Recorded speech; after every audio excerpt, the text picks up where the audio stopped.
What can we do? What are some of the keys that we can begin to use to motivate ourselves when our batteries run low? Because I don't care who you are, I don't care what you do, at some time you are going to get tight. At some time you're going to get in a rut. Seem like nothing you do works out right. And sometimes it just seems like you just don't have the wherewithal or the will to do anything. That sometimes you act like you're punch drunk. You're just wading through life, just doing time day in and day out, looking at non-discriminatory television, anything that's on, just looking. And depressed, feeling powerless, feeling useless, and bored. What do you do? How do you get yourself out of a rut? How do you, when you know you can do more than what you've been doing and you're not doing it and you're discontent with where you are, you get angry at yourself. How do you get out of that rut? How do you motivate yourself?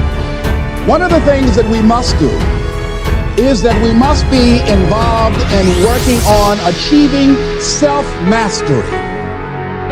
You must work on yourself continuously. Never be satisfied with yourself. Always know that as you invest the effort and time on you, that's the greatest ability that human beings have above animals. See, a dog can't be anything but a dog. Tree can't be anything but a tree. Human being, you've got unlimited potential. You can put effort on you, and by concentrating on you and developing you, you can transform your life wherever you are right now. So you want to work on yourself. You want to read books that inspire you and motivate you. You want to listen to tapes over and over and over again. And I suggest that you listen to tapes when you first get up in the morning. You want to control the spirit of your day. When you first wake up in the morning, your mind is operating at 10.5 wave cycles per second. That's when the subconscious mind is most impressionable. Whatever you hear in the first 20 minutes when you wake up, that will affect the spirit of your day. When you listen to tapes, listen with relaxed belief. Believing that this can happen for you. And by listening to them, listen to them over and over and over again, and you will get a breakthrough. You can listen to the same tape for months, and all of a sudden you hear something you never heard before. It'll have a special meaning for you. Or read the same book over again, and you find some special insight. You said, I can't believe I didn't see that the first time. So you want to be involved in developing yourself. Most people won't do that. Most people won't take that kind of effort and invest that kind of energy in themselves because they will fall prey to that conversation within. Oh, don't do that. You don't have time. You're too busy. You're too caught up in the rat race. Most people won't do that. Well, they won't take time to go to lectures. They won't take time to go to seminars. They won't take time to go to classes to improve themselves. And as you continue to work on yourself, you will begin to expand your vision of yourself. You begin to work towards self-mastery, and you will begin to see it reflect itself in all the dimensions of your life, your mental life, your physical life, your social life, in your relationships, your monetary life. So concentrate on developing yourself, because if you don't, I guarantee you that you will make a settlement, and most people have, and most of us already have. What kind of settlement have you made with your life? You know, when we make settlements, out-of-court settlements, you've heard them? That means that you decided to take something less than what you originally wanted to get had you gone into court. And the reason that you settled outside of court is because you didn't believe that you can get it. So you made an out-of-court settlement. Many of us are making in-life settlement. We're settling for less than what we actually deserve. We don't feel good about it, but we make it work in our minds. We'll come up with some kind of excuse to make it all right.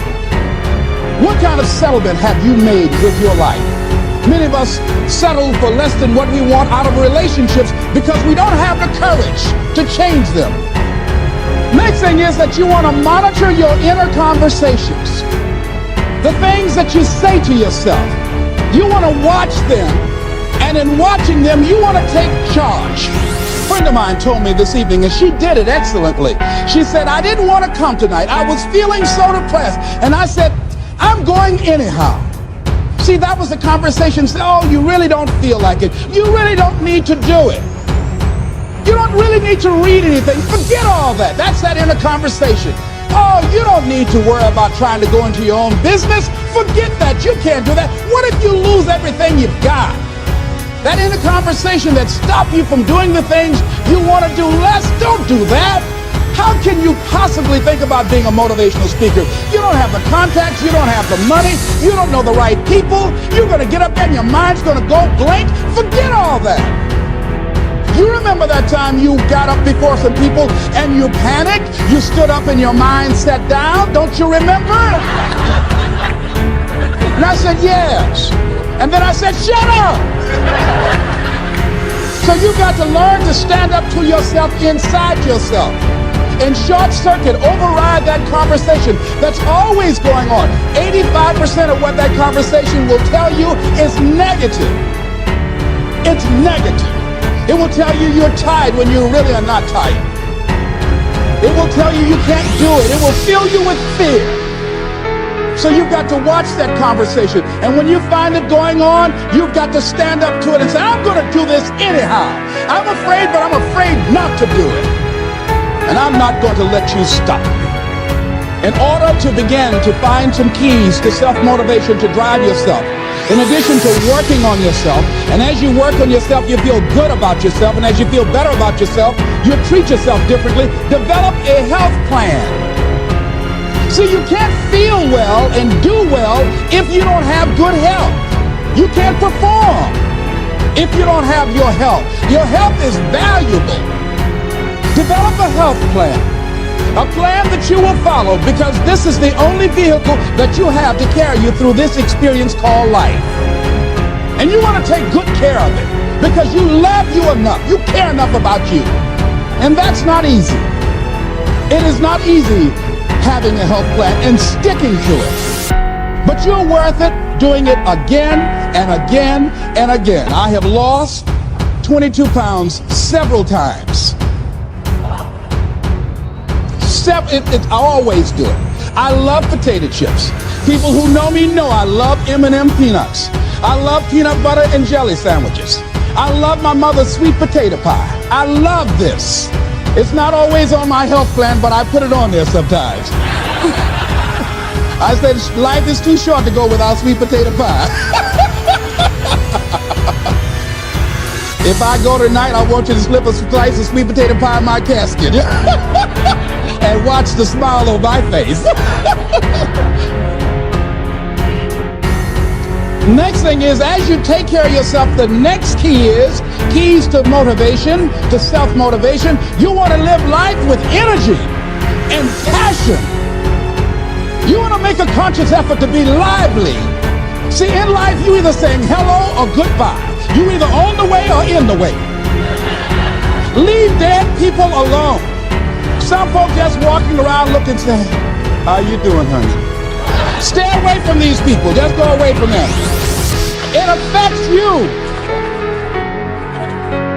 The biggest challenge that you will have in life is you.